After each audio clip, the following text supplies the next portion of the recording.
مسلمان کا یہ عقیدہ ہے کہ ہمارا خالق اللہ ہے، ہمارا مالک اللہ، ہمارا رازق اللہ۔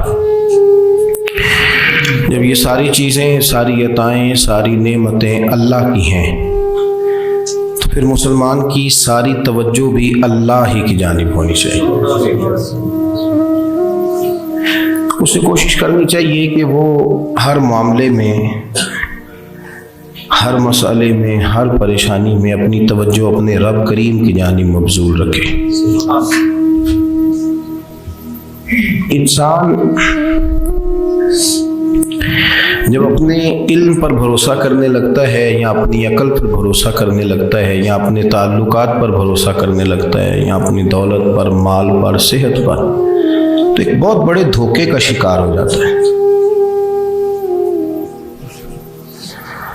اور انسان جب انسانوں پر بھروسہ کرنے لگتا ہے تو پھر اللہ تعالیٰ اسے بعض اوقات انسانوں کے سپرد کر دیتا ہے، انسانوں کے سپرد۔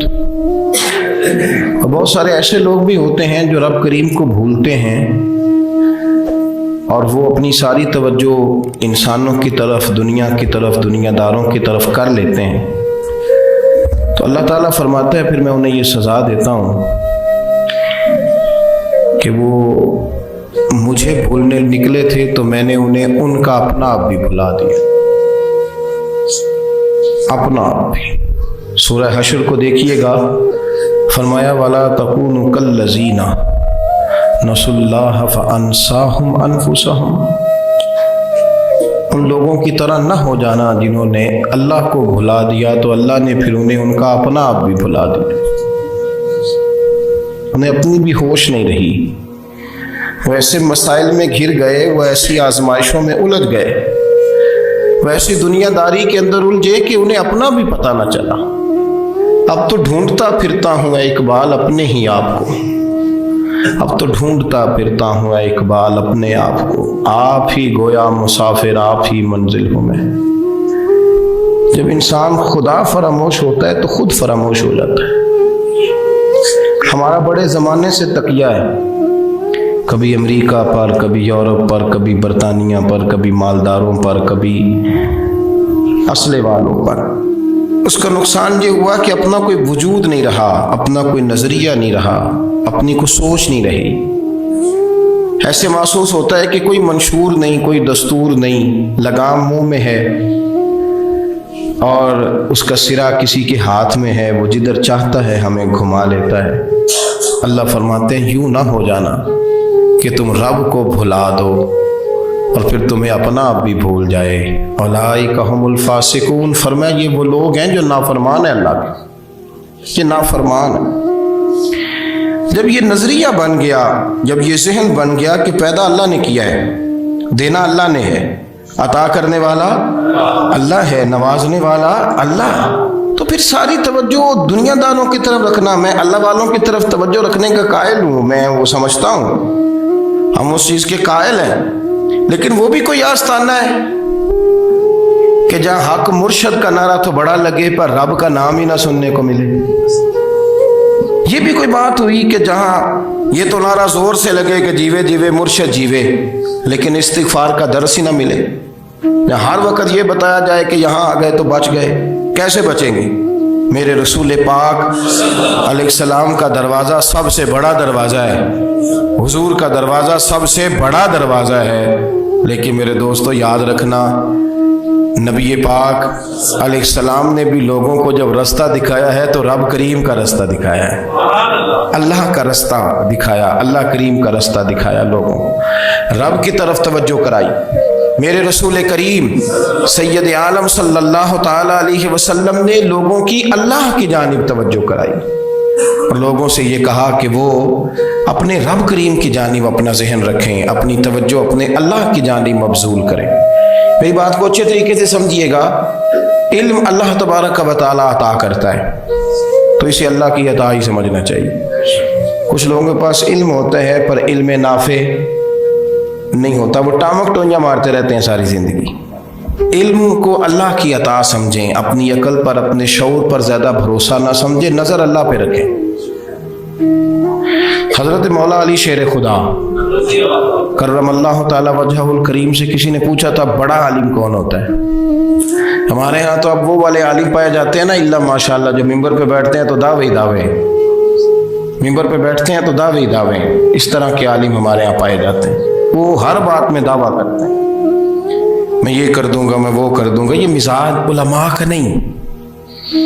حضرت علی المرتضیٰ سے کسی نے پوچھا بڑا عالم کون ہوتا ہے؟ فرمایا بڑا عالم وہ ہوتا ہے کہ جسے مسئلے کا پتہ نہ ہو تو وہ کہہ دے مجھے نہیں پتا، میں پتہ کر کے بتاؤں گا، غلط بات بیان نہ کرے۔ امام مالک سے کسی نے کوئی مسئلہ پوچھا تو آپ فرمانے لگے مجھے اس سوال کا جواب نہیں آتا۔ ہمارے بزرگ سمجھاتے کیا ہے؟ وہ کہنے لگا آپ اتنے بڑے امام ہیں تو اس سوال کا جواب نہیں آتا۔ آپ فرمانے لگے اگر مجھے ہر سوال کا جواب آتا پھر تو میں خدا ہوتا۔ مجھے ہر سوال کا جواب نہیں آتا، مجھے تو اتنا آتا ہے جتنا میرے رب نے مجھے عطا کر دیا۔ اپنی نظر اللہ پہ رکھیں، نکل آئیں اس معمے سے باہر کہ میں کوئی بلا ہوں، مجھے بڑا پتہ ہے، میرے پاس 6 ڈگریاں ہیں، مجھے 10 جگہ پہ تدریس کا شغف حاصل، اس سے نکلیں باہر۔ قرآن مجید دیکھیے گا اللہ تعالیٰ نے ارادہ قدرت فرمایا کہ میں حضرت آدم کو بناؤں گا، پھر بنانے کے بعد فرمایا فرشتوں سجدہ کرو آدم کو، سب نے سجدہ کیا الا ابلیس ابا واستکبر وکان من الکافرین، سب نے سجدہ کیا سوائے ابلیس کے، اس نے انکار بھی کیا، تکبر بھی کیا اور کافروں میں سے ہو گیا۔ تو یہ جب اللہ تعالیٰ نے سجدہ کرایا تو کیسے کرایا؟ اللہ تبارک و تعالیٰ نے نا حضرت آدم کو علم سکھایا خود، وعلم آدم الاسماء کلہا، خود اللہ فرماتے ہیں کہ میں نے جناب آدم علیہ السلام کو تمام اشیاء کے نام سکھائے، سب اشیاء کے نام سکھائے۔ تو وہ چیزیں پھر میں نے نا اللہ فرماتے ہیں میں نے فرشتوں پہ پیش کی، میں نے کہا کہ بتاؤ ان کے نام کیا ہے، تو فرشتوں نے جو جواب دیا ہے وہ سمجھنے والا ہے۔ اللہ نے چونکہ خود علم سکھایا تھا حضرت آدم کو، جناب آدم سکھایا تھا، لیکن فرشتوں کو نہیں سکھایا تھا۔ تو اللہ کریم نے فرمایا فرشتوں اب یہ بتاؤ ان چیزوں کے نام کیا ہیں؟ تو فرشتے کیا کہتے ہیں؟ فرشتے عرض کرتے ہیں قالوا سبحانک لا علم لنا۔ آپ کبھی یقین کریں اس چیز کی لذت لیں تو مزہ آ جائے۔ کہا قالوا سبحانک، کہنے لگے تو پاک ہے۔ قالوا سبحانک، کہنے لگے تو بھئی آدم علیہ السلام کو نام سکھا لیے، پھر فرشتوں کے سامنے وہ چیزیں پیش کر کے کہا ان چیزوں کے نام بتاؤ، تو فرشتے کیا کہتے ہیں؟ کہتے ہیں قالوا سبحانک، تو پاک ہے، لا علم لنا، ہمارے پاس کوئی علم نہیں، الا ما علمتنا، ہمیں تو اتنا پتہ ہے جتنا تو نے ہمیں سکھا دیا، ہمیں تو اتنا پتہ ہے جتنا تو نے ہمیں، لا علم لنا، ہمارے پاس کوئی علم نہیں ہے، اتنا ہی پتہ ہے جتنا تو نے ہمیں سکھا دیا ہے، اس سے زیادہ ہمارے پاس علم۔ اور یہ کیوں تو نے ہمیں جتنا سکھایا اتنا پتہ ہے؟ فرشتے یہ نہیں کہتے یا اللہ تو زیادہ سکھا، آدم کو دیا تو ہمیں بھی دے، یہ نہیں فرمایا، فرمایا انک انت العلیم الحکیم، اے اللہ تو علم والا بھی ہے اور حکمت والا بھی ہے، تجھے پتہ ہے کس کو کتنا دینا ہے، جتنا تو نے مناسب سمجھا جناب آدم کو دیا، اور جتنا تو نے بہتر سمجھا وہ تو نے ہمیں عطا فرمایا۔ تو اگر آپ کے پاس علم ہے، کہیں نالج ہے، تو اس کو اللہ کی عطا سمجھیں۔ ہمارے ہاں بہت سارے لوگ بن کے بیٹھ جاتے ہیں، میں اکثر کہتا ہوں کہ پھر وہ دعوے کرتے ہیں میرے علاقے والے جاہل ہیں، میرے شہر والے جاہل ہیں، میرے خاندان والے پڑھے نہیں۔ یہ آپ کا دعویٰ ہے، یہ آپ کو خراب کر دے گا۔ ہم نے بہت سارے ایسے لوگ دیکھے جو بہت بڑے عالم تھے، لیکن اللہ جب لینے پہ آیا تو عقل ہی لے گیا، شعور ہی چلا گیا، حافظے ختم ہو گئے۔